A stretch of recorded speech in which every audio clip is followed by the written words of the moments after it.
Good morning. ക്ലീനിങ്ങിനൊരു അവസാനമില്ല, പക്ഷേ ക്ലീനിങ്ങിനൊരു സംതൃപ്തിയുണ്ട്. നിങ്ങളായിരിക്കുന്ന സ്ഥലം clean ആണെങ്കിൽ നിങ്ങളുടെ മനസ്സും അതേപോലെ ക്ലീൻ ആൻഡ് ഫ്രഷ് ആയിരിക്കും എന്നാണ് പറയുന്നത്.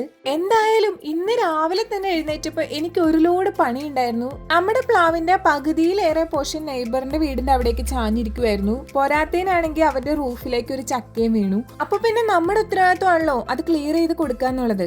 അങ്ങനെ ഇന്നലെ പ്ലാവിന്റെ കൊമ്പും ജില്ല ഇറക്കിയിട്ടുണ്ടായിരുന്നു. അതിന്റെ മേളമാണ് ഇന്ന് രാവിലെ കാണുന്നത്.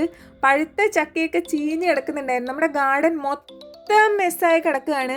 അപ്പോൾ ഒരു സൈഡൊക്കെ ഞാനും അമ്മയും കൂടെ ക്ലീൻ ചെയ്ത് വരുവാണ്. ഇന്ന് രാവിലെ തന്നെ അമ്മയുണ്ട് എൻ്റെ കൂടെ, കാരണം എനിക്ക് ഒറ്റയ്ക്ക് നീക്കിയാൽ നീങ്ങൂല. ഇനിയും ഉണ്ട് ക്ലീൻ ചെയ്യാനായിട്ട്. പിന്നെ ഒരു കാര്യമുണ്ട്, നമ്മുടെ ഒരു സബ്സ്ക്രൈബർ കുട്ടി അൻവിത നിരിന്നാണ് പേര്.